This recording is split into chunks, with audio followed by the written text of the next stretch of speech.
வங்கக்கடலில் உருவான காற்றழுத்த தாழ்வு பகுதி ஆழ்ந்த காற்றழுத்த தாழ்வு பகுதியாக வலுப்பெற்றது. தெற்கு ஒடிசா, வடக்கு ஆந்திர கடலோர பகுதிகளில் வரும் 27ஆம் தேதி காலை கரையை கடக்கக்கூடும் என வானிலை ஆய்வு மையம் கூறியுள்ளது.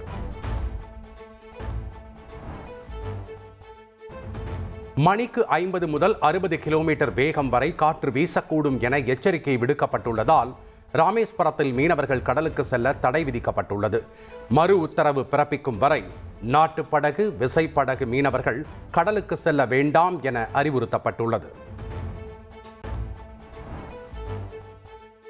கன்னியாகுமரி மாவட்டத்தில் பெய்த தொடர் மழையால் சாலைகளில் தண்ணீர் சூழ்ந்தது. குடியிருப்புகளை மழைநீர் சூழ்ந்துள்ளதால் மக்கள் கடும் அவதியடைந்தனர்.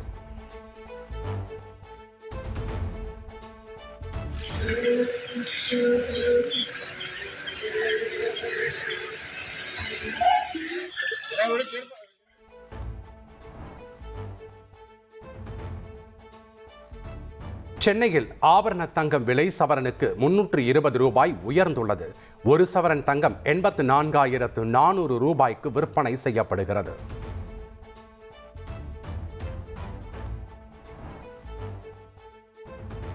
காலாண்டு விடுமுறையில் பள்ளிகள் நடத்தக்கூடாது என தனியார் பள்ளிகள் இயக்குநரகம் சுற்றறிக்கை அனுப்பியுள்ளது. விதிமுறைகளை மீறும் பள்ளிகள் மீது கடும் நடவடிக்கை எடுக்கப்படும் என எச்சரிக்கை விடுக்கப்பட்டுள்ளது.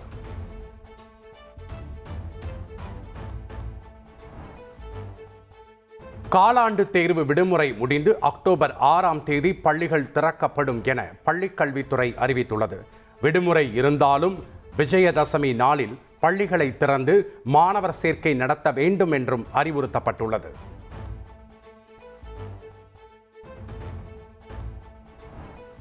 சென்னையில் பசுமை பூங்கா, விளையாட்டு அரங்கம் உட்பட 41 கோடி ரூபாய் மதிப்பிலான 7 முடிவு பெற்ற பணிகளை முதலமைச்சர் ஸ்டாலின் திறந்து வைத்தார்.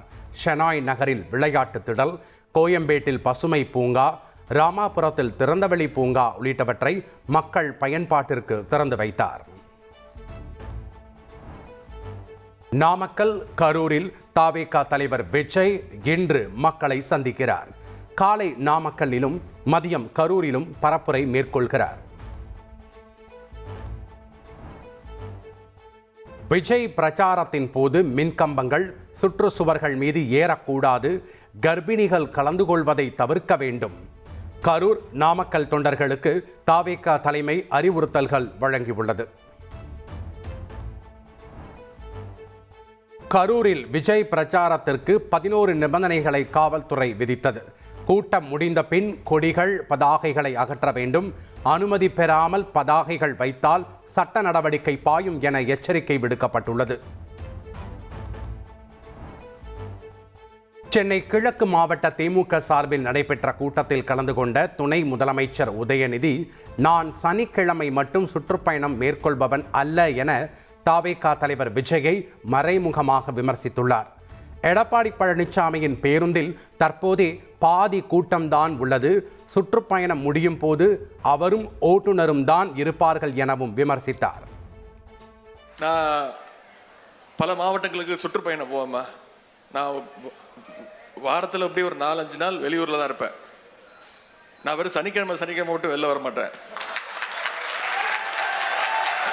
ஞாயிற்றுக்கிழமை கூட வெளில சுற்றிட்டு தான் இருப்பேன். இன்னைக்கு என்ன கிழமை கூட எனக்கு தெரியாது. இன்னைக்கு வெள்ளிக்கிழமையா தெரியாது, கிழமை பார்க்க மாட்டேன். தவேக தலைவர் விஜய் திமுகவையும் அதிமுகவையும் சேர்த்து உப்புமா கிண்டி எடுத்து வந்துள்ளார் என்று நாம் தமிழர் கட்சியின் தலைமை ஒருங்கிணைப்பாளர் சீமான் விமர்சித்துள்ளார். பிரச்சாரம் மூலம் மக்களின் பிரச்சனைகளை ஆட்சியாளர்கள் கவனத்திற்கு விஜய் எடுத்து செல்லவில்லை என குற்றம் சாட்டினார். திமுக 2 இட்லி எடுத்துட்டாப்ல, அதிமுக 2 தோசை எடுத்துட்டாப்ல, எல்லா 2ஐயும் பிச்சு போட்டு ஒரு உப்புமா கிண்டிட்டாப்ல. இங்க அண்ணா வச்சுக்கிட்டாப்ல, எம்ஜிஆர் வச்சுக்கிட்டாப்ல. இதுல என்ன மாற்றம் வருது? இது ஒரு சனியே, இது ஒரு சனியே, 2 சனியும் சேர்த்து ஒரு சட்டையை தச்சுட்டாப்ல. சனிக்கிழமை ஆசிய கோப்பை கிரிக்கெட் சூப்பர் 4 சுற்றில் இலங்கைக்கு எதிரான கடைசி போட்டியில் இந்திய அணி த்ரில் வெற்றி பெற்றுள்ளது.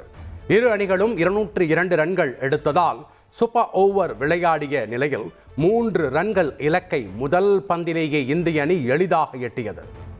41 ஆண்டுகளுக்கு பிறகு ஆசிய கோப்பை கிரிக்கெட் இறுதிப் போட்டியில் நாளை பாகிஸ்தானை இந்திய அணி எதிர்கொள்கிறது. பாகிஸ்தானுக்கு எதிரான கடந்த 2 போட்டிகளிலும் இந்திய அணி வெற்றி பெற்ற நிலையில் ஃபைனலில் வாகை சூடுமா என எதிர்பார்ப்பு நிலவுகிறது. சிந்து நதிநீரை இந்தியா நிறுத்துவது நியாயமல்ல என பாகிஸ்தான் பிரதமர் ஷபாஸ் ஷரீப் தெரிவித்துள்ளார். நியூயார்க்கில் நடைபெற்ற ஐக்கிய நாடுகள் கூட்டமைப்பு மாநாட்டில் பேசிய அவர் சிந்து நதி விவகாரத்தில் உரிமைக்காக போராடுவோம் எனவும் கூறியுள்ளார். ஐநா அவையில் இஸ்ரேல் பிரதமர் பெஞ்சமின் நெத்தன்யாகு உரையாற்றியதை கண்டித்து ஏராளமான உறுப்பினர்கள் வெளிநடப்பு செய்தனர். எதிர்ப்புக்கு மத்தியில் உரையாற்றிய நெத்தன்யாகு இஸ்ரேல் அமெரிக்க பாதுகாப்புக்கு ஈரான் அச்சுறுத்தலாக உள்ளது என குற்றம் சாட்டினார். பிணை கைதிகளை விடுவிக்காவிட்டால் ஹமாஸ் அமைப்பினர் வேட்டையாடப்படுவார்கள் என்று நெத்தன்யாகு எச்சரித்தார். ஹமாஸை அழிக்கும் வரை காசாவில் போர் தொடரும் என்றும் திட்டவட்டமாக கூறினார்.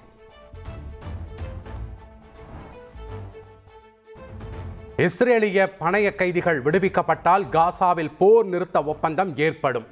காசாவில் அமைதியை ஏற்படுத்த இதுவே சரியான வழி எனவும் அமெரிக்க அதிபர் டொனால்ட் ட்ரம்ப் தெரிவித்துள்ளார்.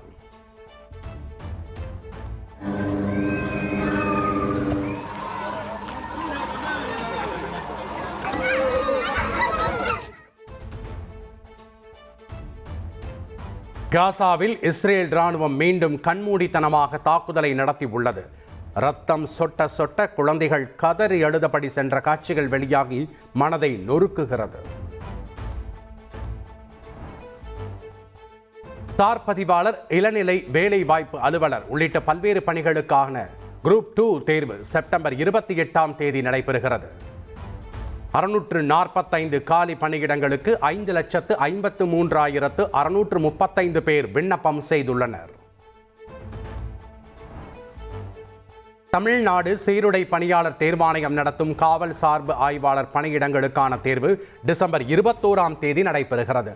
தேர்வு நடத்துவதற்கான பள்ளி கல்லூரிகளை தேர்வு செய்து பட்டியல் அனுப்ப அனைத்து காவல்துறை அதிகாரிகளுக்கு சுற்றறிக்கை அனுப்பப்பட்டுள்ளது. லடாக் வன்முறை விவகாரத்தில் உண்ணாவிரதம் இருந்த சோனம் வாங்சுக் கைது செய்யப்பட்டார். வன்முறையில் 4 பேர் உயிரிழந்த நிலையில் வன்முறையை தூண்டியதாக அவர் மீது நடவடிக்கை எடுக்கப்பட்டுள்ளது.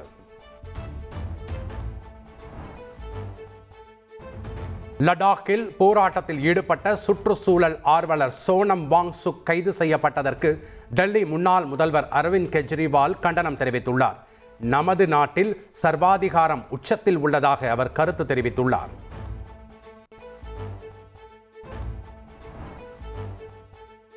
இந்திய மருந்துகளுக்கு 100% வரி விதித்தது தொடர்பாக சூழ்நிலைகளை உன்னிப்பாக கண்காணித்து வருவதாக மத்திய அரசு தெரிவித்துள்ளது.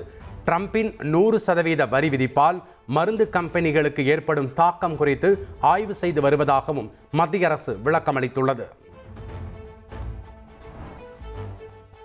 தமிழக அரசின் புதிய மினி பஸ் திட்டத்தை எதிர்த்து தாக்கல் செய்த வழக்குகளை தள்ளுபடி செய்தது சென்னை உயர்நீதிமன்றம். கிராம மக்களுக்கு போக்குவரத்து வசதிகளை ஏற்படுத்தவே மினி பஸ் திட்டம் கொண்டு வரப்பட்டுள்ளதாக நீதிமன்றம் கருத்து தெரிவித்துள்ளது. தீபாவளி பண்டிகையை ஒட்டி புதுச்சேரியில் குடும்ப அட்டைதாரர்களுக்கு 5 பொருட்கள் அடங்கிய பரிசு தொகுப்பு அறிவிக்கப்பட்டுள்ளது.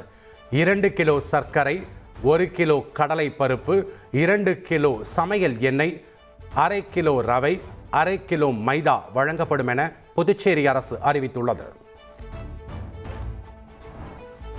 தமிழ்நாடு கல்வியில் சிறக்கவில்லை. 4000 அரசு தொடக்க பள்ளியில் ஓர் ஆசிரியர் மட்டுமே உள்ளதாக அன்புமணி ராமதாஸ் குற்றம் சாட்டினார். ஒரே ஆசிரியர் 1 முதல் 5ஆம் வகுப்பு வரை ஒரே நேரத்தில் எப்படி பாடம் நடத்த முடியும் என்றும் அவர் கேள்வி எழுப்பியுள்ளார்.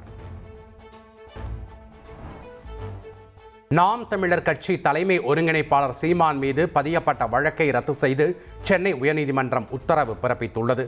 2018 சென்னையில் நடந்த பொதுக்கூட்டத்தில் மத்திய மாநில அரசுகளுக்கு எதிராக சீமான் பேசியதாக வழக்கு பதிவு செய்யப்பட்ட நிலையில் அது ரத்து செய்யப்பட்டுள்ளது. பாஜக மாநில தலைவர் நைனா நாகேந்திரனின் அலுவலக உதவியாளர் உள்ளிட்ட 3 மீது வழக்கு பதிவு செய்யப்பட்டுள்ளது. நெல்லை சுத்தமல்லியில் பாதிரியாரை ஊழியம் செய்ய விடாமல் தடுத்து மத மோதலை ஏற்படுத்தும் விதமாக செயல்பட்டதாக கூறி போலீசார் நடவடிக்கை மேற்கொண்டனர். ரஜினியும் தானும் கண்டிப்பாக இணைந்து நடிப்போம் என நடிகர் கமல்ஹாசன் தெரிவித்துள்ளார். ஏற்கனவே இருவரும் சேர்ந்து நடித்திருந்தாலும் மீண்டும் நடிக்க ஆவலுடன் இருப்பதாக அவர் கூறியுள்ளார்.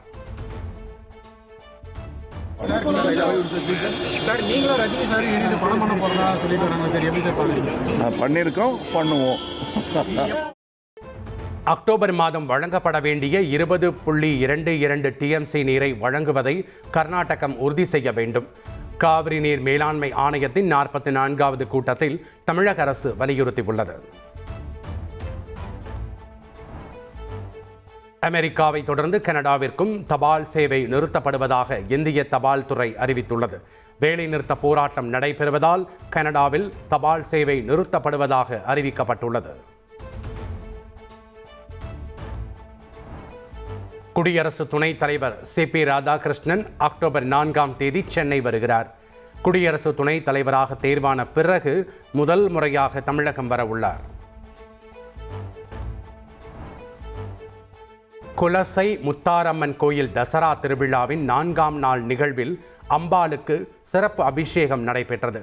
பால், மஞ்சள், விபூதி, தேன், இளநீர் உள்ளிட்ட 16 வகையான திரவியங்கள் கொண்டு அம்பாளுக்கு அபிஷேகம் நடந்த நிலையில் ஓம் காளி, ஜெய் காளி என கோஷங்கள் முழங்க பக்தர்கள் வழிபட்டனர்.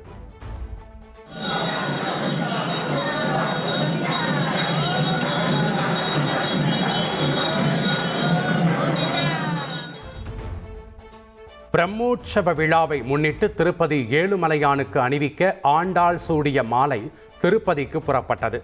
ஏராளமான பக்தர்கள் கலந்து கொண்டு தரிசனம் செய்தனர். திருச்சியில் லாரி, அரசு பேருந்து, தனியார் கல்லூரி பேருந்து அடுத்தடுத்து மோதி விபத்திற்குள்ளானது. ஆசிரியர்கள் மற்றும் நர்சிங் கல்லூரி மாணவிகள் 10க்கும் மேற்பட்டோர் காயமடைந்தனர். பொள்ளாச்சியில் கடன் தொல்லையால் விஷம் குடித்து தற்கொலைக்கு முயன்ற ஒரே குடும்பத்தைச் சேர்ந்த 2 பேர் சிகிச்சை பலனின்றி உயிரிழந்தனர். விஷம் குடித்த மற்றொருவருக்கு மருத்துவமனையில் தீவிர சிகிச்சை அளிக்கப்பட்டு வருகிறது. புதுச்சேரியில் மனநலம் பாதிக்கப்பட்ட சிறுமிக்கு சாக்லேட் கொடுத்து பாலியல் வன்கொடுமை செய்த நபருக்கு சாகும் வரை சிறை தண்டனை விதிக்கப்பட்டுள்ளது. கடந்த 2021ஆம் ஆண்டு நடந்த சம்பவத்தில் பாதிக்கப்பட்ட சிறுமிக்கு 4 லட்சம் ரூபாய் வழங்க புதுவை அரசுக்கும் உத்தரவிடப்பட்டுள்ளது. தஞ்சை அருகே பட்டியலின மக்களுக்கு வழிவிட மறுத்து மூதாட்டி ஒருவர் மாணவர்களை தாக்க முயற்சிக்கும் வீடியோ வெளியான விவகாரம். பள்ளி மாணவர்கள் அதே வழியாக பள்ளிக்கு செல்வதற்கு பாதுகாப்பு அளிக்கப்படும் என மாவட்ட நிர்வாகம் உறுதியளித்துள்ளது.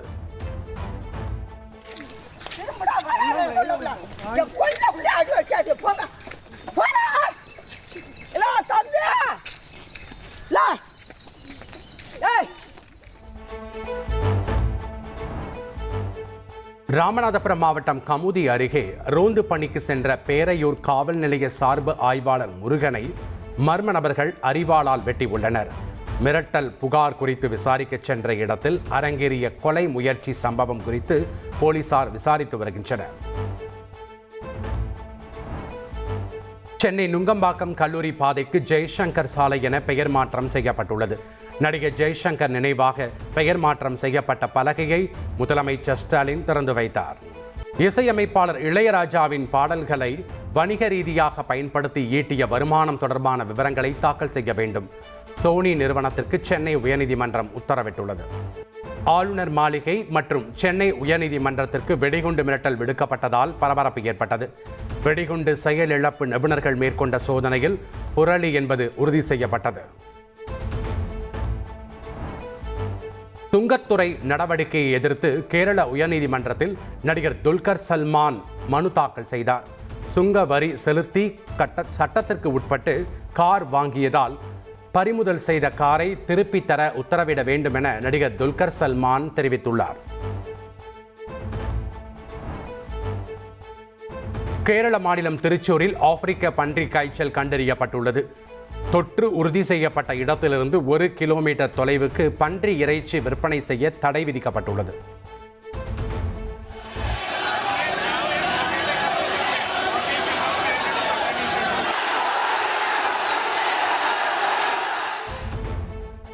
உத்தரப்பிரதேச மாநிலம் பிரேலியில் இஸ்லாமியர்கள் ஊர்வலத்தின் போது சிலர் கற்களை வீசி தாக்குதல் நடத்தினர். இதனால் போலீசார் தடியடி நடத்தியதால் அங்கு பரபரப்பு ஏற்பட்டது. தெலங்கானா மாநிலத்தில் உள்ளாட்சி அமைப்புகளில் பிற்படுத்தப்பட்டோருக்கு 42% இடஒதுக்கீடு வழங்க அம்மாநில அரசு உத்தரவிட்டுள்ளது. இது தொடர்பான மசோதாவுக்கு குடியரசுத் தலைவர் இன்னும் ஒப்புதல் வழங்காத நிலையில் இந்த உத்தரவு பிறப்பிக்கப்பட்டுள்ளது. டெல்லியில் மலேரியா, டெங்கு, சிக்குன்குனியா அதிகரித்து வருவதாக ஆம் ஆத்மி கட்சியினர் குற்றம் சாட்டியுள்ளனர். மாநகராட்சி மாமன்ற கூட்டத்திற்கு ஆம் ஆத்மி கட்சியை சேர்ந்தவர்கள் கொசு வலை அணிந்து வந்ததால் பரபரப்பு ஏற்பட்டது. ரஷ்ய ராணுவத்தில் பணி என்ற அறிவிப்புகள் உயிருக்கு ஆபத்து விளைவிக்கக்கூடியது என வெளியுறவுத்துறை செய்தி தொடர்பாளர் ரந்தீர் ஜெய்ஷ்வால் எச்சரிக்கை விடுத்துள்ளார். ரஷ்ய ராணுவத்தில் பணியாற்ற வழங்கப்படும் சலுகைகளை தவிர்க்க வேண்டும் எனவும் வலியுறுத்தியுள்ளார். உலகின் கொந்தளிப்பான சூழலை சமாளிக்க சர்வதேச சட்டத்தை கடைபிடித்து அமைதியை ஏற்படுத்த வேண்டும். சர்வதேச அளவில் வர்த்தக தடைகளையும் களைய வேண்டும் என அமெரிக்காவில் நடைபெற்ற பிரிக்ஸ் மாநாட்டில் இந்திய வெளியுறவு அமைச்சர் ஜெய்சங்கர் பேசியுள்ளார். மதுரை SS காலனி காவல் நிலையத்தில் 17 வயது சிறுவன் உயிரிழந்த விவகாரத்தில் விசாரணை அதிகாரி மீது நடவடிக்கை எடுக்க சென்னை உயர்நீதிமன்றம் உத்தரவிட்டுள்ளது. முறையான விசாரணை செய்யாமல் திட்டமிட்டு குறைபாடுகளுடன் செய்ததற்காக IG ராஜேஸ்வரி மீது ஒழுங்கு நடவடிக்கை எடுக்க அறிவுறுத்தப்பட்டுள்ளது.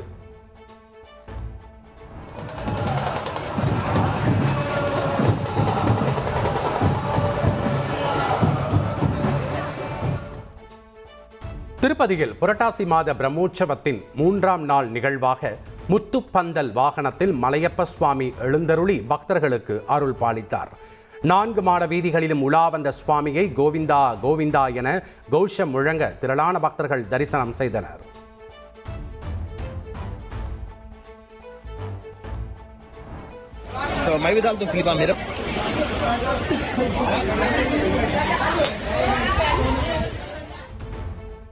ஹைதராபாத்தில் பெய்த கனமழையால் முசி ஆற்றில் கடும் வெள்ளப்பெருக்கு ஏற்பட்டுள்ளது. சதர்காட் பகுதியில் வீடுகளுக்குள் தண்ணீர் புகுந்த நிலையில் வாகனங்களும் நீரில் மூழ்கின.